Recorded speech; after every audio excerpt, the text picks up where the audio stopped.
স্বাগতম জনাইছোঁ আমাৰ চেনেলৰ এটা অতি গুৰুত্বপূৰ্ণ তথা বিশেষ ভিডিঅ'লৈ। বৰ্তমান আপোনালোকে ছ'চিয়েল মিডিয়াৰ ফেচবুক বা ইউটিউবত এটা ডাঙৰ খবৰ দেখিবলৈ পাইছে। দাবী কৰা হৈছে যে অসমৰ আশা কৰ্মী, অংগনবাড়ী কৰ্মী আৰু স্কুলৰ ৰান্ধনীসকলৰ দৰমহাৰ বাৰ মাননি পোনপটীয়াভাৱে 20,100 টকালৈ বৃদ্ধি কৰা হৈছে। কেৱল এয়াই নহয়, মুখ্যমন্ত্ৰী ডক্টৰ হিমন্ত বিশ্ব শৰ্মাৰ অহা 9 আগষ্টৰ পৰা প্ৰায় 150টা ডাঙৰ ঘোষণা কৰিবলৈ ওলাইছে বুলিও চৰ্চা চলিছে। কিন্তু ইয়াৰ মাজতে আন এটা খবৰে লাখ লাখ মহিলাক চিন্তাত পেলাইছে। সেয়া হৈছে অৰুণোদয় আঁচনিৰ পৰা এবাৰ হঠাৎ 150 টকা কিয় কাটি লোৱা হ'ল। আজি এই বিশেষ প্ৰতিবেদনত আমি কোনো উৰা বাতৰি বা ক্লিকবেটৰ আশ্ৰয় চৰকাৰী বাজেট, অফিচিয়েল কেবিনেট জাননী আৰু গ্ৰাউণ্ড ৰিয়েলিটি প্ৰতিটো তথ্য আমি আপোনালোকৰ লগত বিতংভাৱে পৰীক্ষা কৰিম। আপুনি যদি এজন সচেতন নাগৰিক, তেন্তে আজি এই আপোনাৰ বাবে অত্যন্ত জৰুৰী। আহক দেৰি নকৰি মূল বিষয়টোলৈ আহক। প্ৰথমে আটাইতকৈ বিতৰ্কিত বিষয়টোলৈ যাওঁ। অৰুণোদয়ৰ পৰা এইবাৰ 150 টকা অৰ্থাৎ 150 টকা কিয়? বহুতে ভাবিছে চৰকাৰে পুঁজি অভাৱৰ বাবে পইচা কাটিছে, কিন্তু ইয়াৰ আঁৰৰ সত্যটো সম্পূৰ্ণ সুকীয়া। চৰকাৰে শেহতীয়াকৈ অৰুণোদয় আঁচনিক অধিক সুৰক্ষিত কৰিবলৈ আৰু ইয়াৰ অপপ্ৰয়োগ বন্ধ কৰিবলৈ আধাৰ সংযোগীকাৰী PME চিষ্টেম বাধ্যতামূলক কৰিছে। আধাৰ লিংক পেমেণ্ট চিষ্টেম।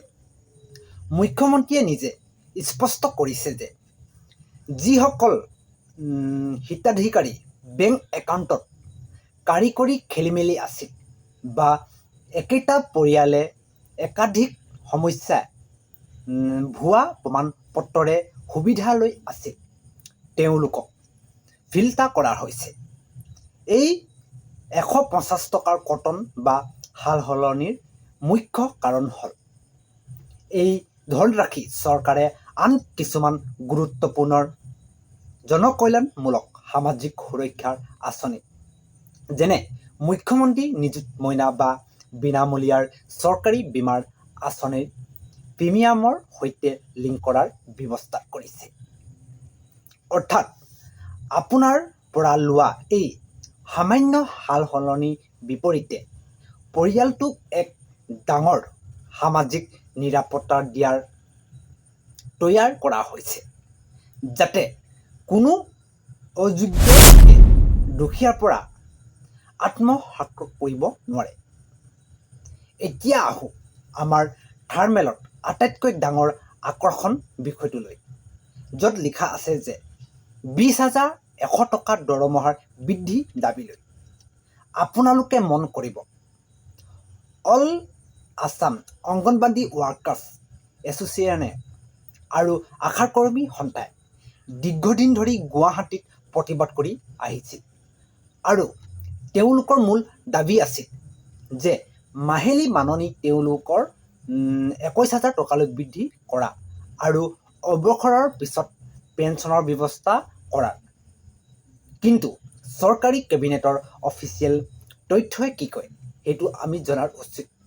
চৰকাৰী বাজেট আৰু কেবিনেটৰ সিদ্ধান্ত অনুসৰি অসম চৰকাৰে অলপতে আশাৰ কৰ্মীসকলৰ ফিক্স মাননি, যিহেতু মই প্ৰতিটো ভিডিঅ'ত আপোনালোকক এইটো কথা কওঁৱেই, 3,000 টকাৰ পৰা 4,000 টকালৈ বৃদ্ধি কৰিছে আৰু ছুপাৰভাইজাৰৰ বাবে মুখ্য সহায়িকাসকলৰ বাবে 10,200 টকাৰ নিৰ্ধাৰণ কৰিছে। ইয়াৰ উপৰিও তেওঁলোকক চিকিৎসা বীমাৰ সুবিধা দিয়া হৈছে। গতিকে ছ'চিয়েল মিডিয়াত যি 20,100 টকাৰ পোনপটীয়া দৰমহা হোৱাৰ খবৰ ওলাইছে, সেয়া আচলতে সংগঠনসমূহৰ দাবীহে আছিল, চৰকাৰৰ ঘোষণা নহয়। এতিয়ালৈকে কোনো অফিচিয়েল নটিফিকেশ্যন জাৰি কৰা হোৱা নাই। মই এজন ক্ৰিয়েটৰ হিচাপে মোৰ দায়িত্ব আপোনালোকক সঠিক তথ্য দিয়া, যাতে আপোনালোকে কোনো ভুৱাৰ প্ৰতিশ্ৰুতিৰ চিকাৰ নহয়। এতিয়া কথা পাতোঁ আমাৰ থাৰ্মেলত উল্লেখ থকা যে 150টা ডাঙৰ ঘোষণাৰ। আজি দুপৰীয়া এই 150টাৰ ভিতৰত মই কেইটামান আপোনালোকৰ গুৰুত্বপূৰ্ণ কথা ক'ম। 9 আগষ্ট গুৰুত্বপূৰ্ণ দিনটোৰ বিষয়ে। আগষ্ট মাহত এই সময়ছোৱাত উজনি অসমৰ শিৱসাগৰ, নাজিৰা আৰু চৰাইদেউ জিলাৰ বানে সম্পূৰ্ণ বিধ্বস্ত কৰি পেলাইছে। মুখ্যমন্ত্ৰী ডক্টৰ হিমন্ত বিশ্ব শৰ্মাই নিজে এই অঞ্চলসমূহৰ বোকাপানী গছকি পৰিস্থিতি বুজ লৈছে আৰু ইয়াৰ মাজতে মুখ্যমন্ত্ৰীয়ে ঘোষণা কৰিছে যে অহা 9 আগষ্ট 2024 পৰা সমগ্ৰ অসমৰ বানপীড়িত অঞ্চলত চৰকাৰী বিশেষ টীমে প্ৰতিটো ক্ষতিগ্ৰস্ত পৰিয়ালৰ ঘৰে ঘৰে গৈ ক্ষয় ক্ষতি এক বৃহৎ জৰীপ চলাব। এই জৰীপৰ আধাৰতে 150টাতকৈও অধিক সৰু বৰ চৰকাৰী সাহায্য প্ৰকল্প যেনে ভাঙি যোৱা ঘৰৰ বাবে ক্ষতিপূৰণ, পশুধন হেৰুওৱাৰ কৃষক আৰ্থিক সাহায্য আৰু বানত প্ৰাণ হেৰুওৱাৰ পৰিয়ালক তৎক্ষণিকভাৱেও 4 লাখ টকাৰ অনুগ্ৰহ ৰাহি প্ৰদান কৰা হ'ব। আনহাতে কেবিনেটে নিয়োগ আৰু ব্যৱসায় বৃদ্ধিৰ বাবে ক্ষুদ্ৰ উদ্যোগসমূহক প্ৰথম 3 বছৰৰ কোনো চৰকাৰী অনুজ্ঞাপত্ৰ বা অনুমোদন নোহোৱাকৈয়ে কাম আৰম্ভ কৰাৰ ঐতিহাসিক ৰেহাই দিছে। গতিকে বন্ধুসকল, আজি আমাৰ এই দীঘলীয়া বিশ্লেষণৰ পৰা আপোনালোকে নিশ্চয় বুজি পালে যে ইণ্টাৰনেটত দেখা প্ৰতিটো খবৰে কেতিয়াও সঁচা নহয়। আপোনালোকে যে দেখিছে আমাৰ এই পিছপিনে থকাৰ থাৰ্মেলখনত 20,100 টকাৰ খবৰটো আছিল আশাৰ আৰু অংগনবাদী কৰ্মী পুৰণি দাবী। কিন্তু 9 আগষ্টৰ ক্ষয় ক্ষতি জৰীপ আৰু অৰুণোদয় আঁচনিৰ কাৰিকৰী সাল সলনিৰ খবৰবোৰ সম্পূৰ্ণ এটা সঁচা খবৰ। আমাৰ লক্ষ্য হৈছে আপোনাক ভুল খবৰৰ পৰা বচাই ৰাখি সদায় শুদ্ধ আৰু আইনী তথ্য যোগান ধৰা। যদি আপোনালোকে এই নিৰপেক্ষ আৰু তথ্যভিত্তিক প্ৰতিবেদনটো ভাল পালে তেন্তে আমাৰ এই ভিডিঅ'টো এটা লাইক কৰি আমাৰ চেনেলটোলৈ আপোনালোকে যদি পোনপ্ৰথমবাৰৰ বাবে আহিছে, এটি মোৰ হাত যোগ কৰি আপোনালোকলৈ অনুৰোধ, পোনপ্ৰথমবাৰৰ বাবে যদি আপোনালোকে এতিয়া ছাবস্ক্ৰাইব কৰি লগতে কাষত থকা বেল আইকনটো প্ৰেছ কৰি লওক।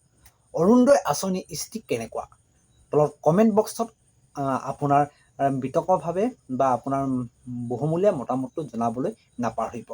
লগতে আপোনালোকে আজি আমাৰ এই ভিডিঅ'টো আপোনাৰ বন্ধু বান্ধৱীৰ সৈতে শ্বেয়াৰ কৰি দিয়ক। আজি এই ভিডিঅ'টোৰ মুখ্য উদ্দেশ্যসমূহ আছিল যে অৰুণোদয় আপোনালোকে যিবিলাক আমাৰ তিনিচুকীয়া ডিষ্ট্ৰিক্ট বা ডিব্ৰুগড় ডিষ্ট্ৰিক্ট কিছুমান মহিলাই বা অৰুণোদয় হিতাধিকাৰীসকলে 150 টকা কম পালে, সেই 150 টকাটো কিয় কম পালে সেইটোৰ ওপৰত মই আজি আপোনালোকক এই ভিডিঅ'টোত জনোৱা হ'ল। লগতে অংগনবাদী কৰ্মী, আশা কৰ্মী আৰু ৰন্ধন কৰ্মী বা সহাৰিকাৰসকলৰ যে আপোনালোকে থাম্বনেইলত দেখিছে বা বেলেগ ইউটিউব চেনেল বা আপোনালোকে ছ'চিয়েল মিডিয়াত পাইছে যে 10,000 বা 15,000 বা 25,000, 28,000 টকালৈ বৃদ্ধি কৰা হৈছে বুলি। কিন্তু এই খবৰবোৰ সম্পূৰ্ণভাৱে এটা মিছা খবৰ। এতিয়ালৈকে চৰকাৰী অফিচিয়েল নটিফিকেশ্যন জাৰি কৰা হোৱা নাই। চৰকাৰে এতিয়ালৈকে কোনো কৰ্মচাৰীৰ দৰমহা বৃদ্ধিৰ সন্দৰ্ভত কোনো মুখ্য ঘোষণা কৰা নাই।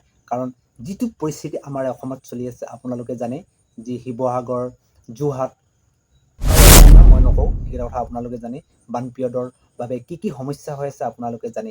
এই মুহূৰ্তত কেতিয়াও চৰকাৰে আমাৰ আশা কৰ্মী, অংগনবাদী কৰ্মী বা ৰন্ধন কৰ্মীসকলৰ দৰমহাৰ বৃদ্ধি কৰাৰ কথা প্ৰশ্নই নুঠে। এতিয়া আপোনালোকে নিশ্চয় বুজি পালে মই কি ক'লোঁ ভিডিঅ'টোত।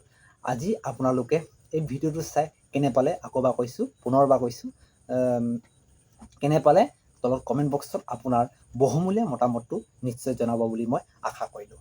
আজিলৈ অন্য এটি ভিডিঅ'ত লগ পোৱাৰ প্ৰতিশ্ৰুতিৰে মই আজি সকলোৰে পৰা বিদায় ল'লোঁ। ধন্যবাদ। জয় আই অসম।